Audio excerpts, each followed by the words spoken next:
Okay. Can you tell me It's hard for me to get back here, or can it catch the whole room? Maybe if I'm more like Actually, this. Stand in front of it, like bring it out. Oh yeah. And then you stand as if it's right where it should be. I think it's best if I keep it more like this. Okay. I think that'll get it. Okay. All right. Now, what we'll do is we'll just work on components. Now, give me an idea. You've done the silver or gold, or I mean, I know you've done your open work, but have you done? Michael, Paul, and I pretty much skipped over bronze, but I did it like back in college a long time ago. But really, what I wanted to work on is PASOW, though. Okay, sure. So if you all right, absolutely. PASOW basics with me, absolutely. that would be awesome.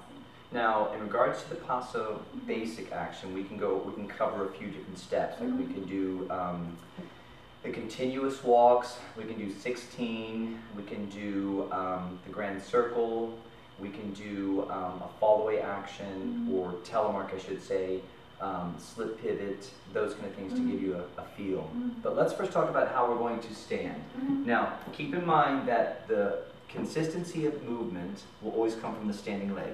And the standing leg has to be the leg that we're going to walk away from, and that means the leg that's in flight allows for the ability to maintain that. So what we do is we think of the foot strike, like I was talking in that class, and then body action moves over it. So your basic principle is this: the knees go back, the hips go forward, the feet are rooted in the floor. So if you saw the position here, you would have the knees going backwards and the quads going forward. So you would feel that energy coming from back in this area here. So definitely this would be moving backwards.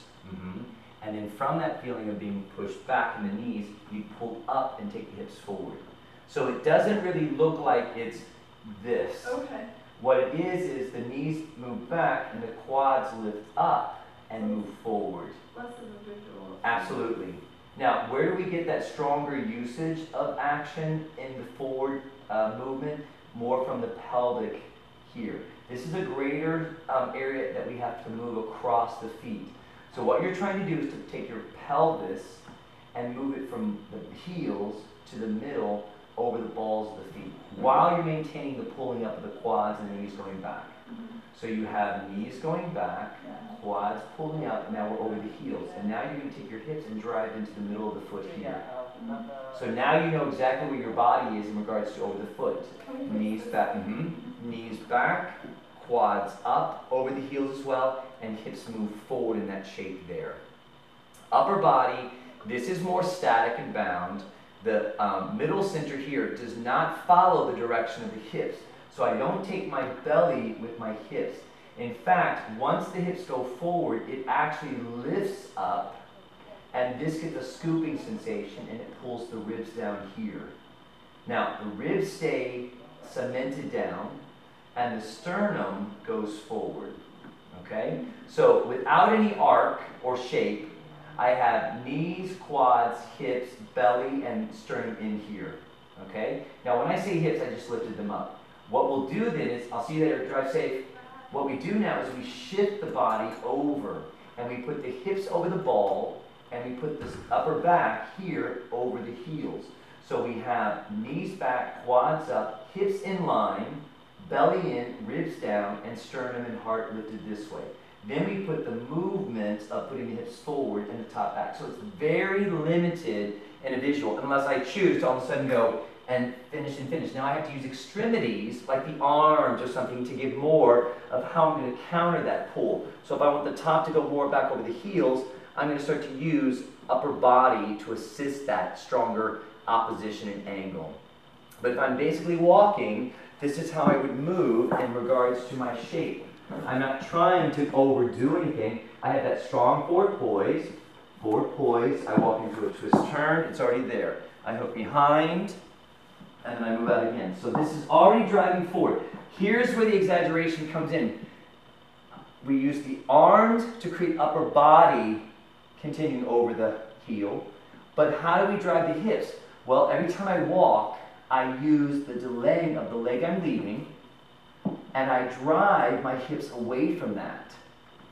That stays, that hip alignment here stays in front. When I walk to the next step, I carry the hip over by releasing the foot, okay, but not in the air. There's a lot of resistiveness, so the hips can continue to move forward because I'm not just walking past my steps this way. I always give delay to the traveling leg. One, and. So that means I can put resistance and still drive my hips forward against that dynamic resistiveness.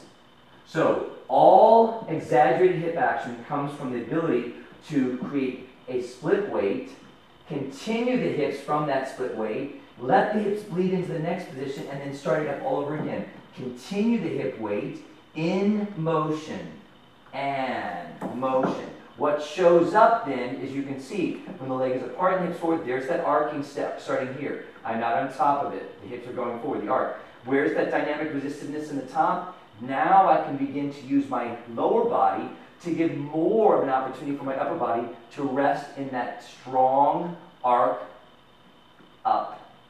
Meaning it's up here that I create the rest of the arc. Down here from the legs and feet, up here because I have a stable bottom and I can start to shift my weight and take it back. So that means when we start moving into any position, we'll just walk a couple steps forward each time. So if I walk forward, and I'm going to direct always with my hips tell the new direction. So if you're looking at the partner there and you want to follow him, you're going to know that the hips are going to guide that position there. Now as I walk forward from that, my hips stay back dynamically.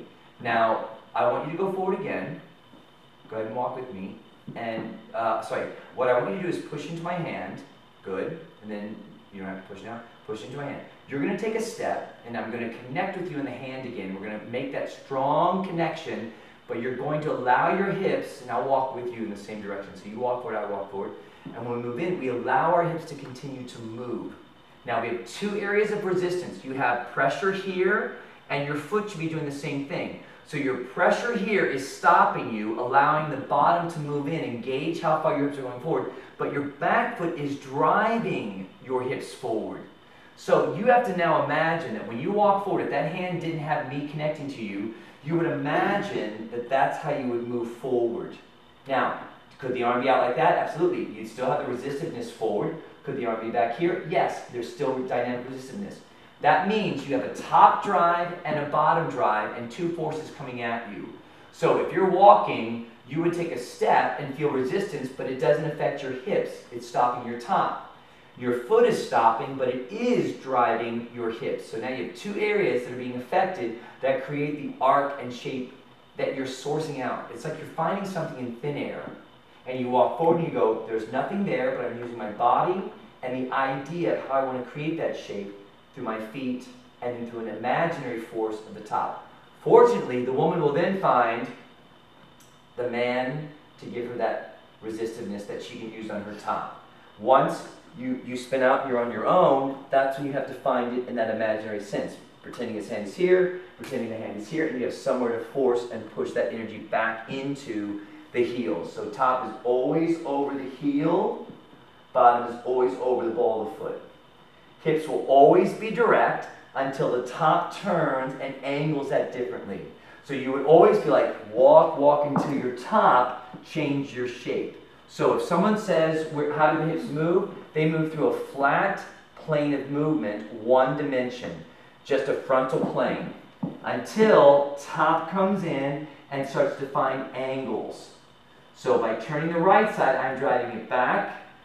Other side is driving forward. So that's going to create a strong torsion in the body. So down here is where I begin to feel.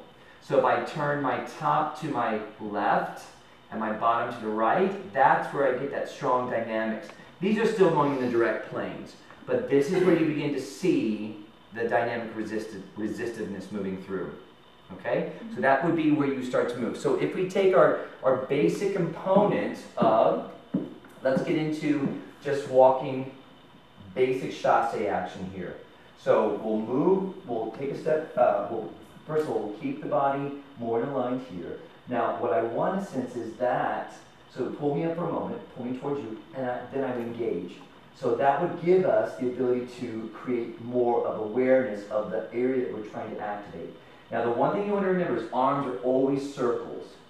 So if you pull my arms, I would, and take them towards you, I would always create a roundness in that position. So arms are always circles in the PASOW. Circle, circle, circle here. So we're not trying to angle them or straight line the position. Always creating that strong, yes, pulling the circle back. I pull the circle back, and that creates a dynamic resistiveness between the two of us, okay? So if we have the area of shape first, whether we're going into promenade position or we're going into counter promenade position, we'll always have that sense of dynamic resistiveness, and we'll find it through the roundness. Now, the area at the top must start to find torsion more. So notice at the top, and the hips don't though. So we work the top more around the opposition of the hip. So that's going to give us the ability to find the shape of our top a lot more if we have a static position. Just like the feet, allowing the hips to turn with resistiveness, hips maintain that forward position while the top gets to turn around that. Now, granted, you open the legs into a position and create a line, we can start to play with that. But for basic medalist work, we'll find that we'll always use the hips in opposition to the hip and the top relationship. That means if I increase the hip rotation because I want to create more top, then that's fine. But I'm always going to stabilize my bottom first and then find the top and then give action to it. So if we turn to promenade and we move out, notice that I bring the hips back to a square position. So I have hook, and then the hips move back to square to me, while my top can move out in that shape there. If we move into the next position, again, I'm trying to keep that top in torsion with the hips. So the hips now start to move that way, this way, and the top moves back here. So I'm always trying to keep the hips in line, even if I'm moving back in that position to a stable position for the top here. Now, see how the side likes to break here? We have to remember that PASOW, would always be up in this position here. Bring them down.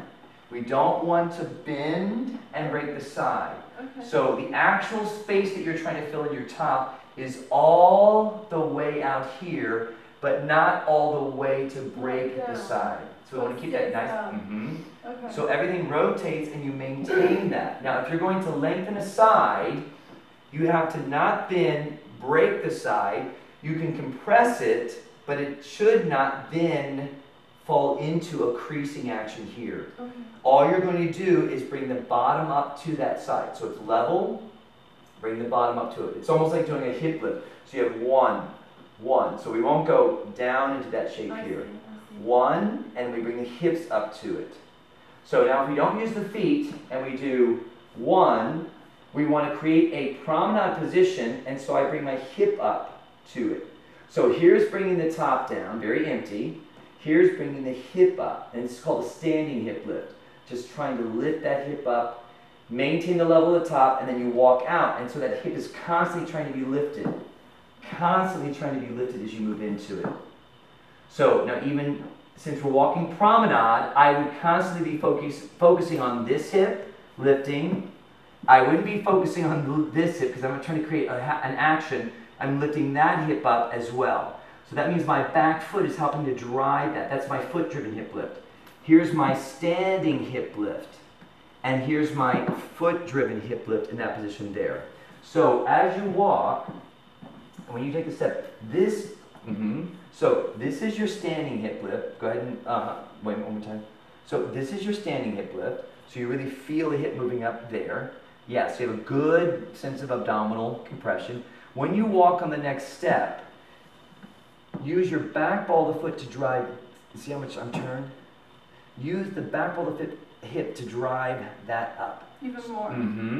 So that when you walk, you always think of how the body keeps that hip moving. That's because we're going into prominent position. You're always using that position. So it's more and more. Yep, a nice little abdominal action, and then the ball of the foot is your driver.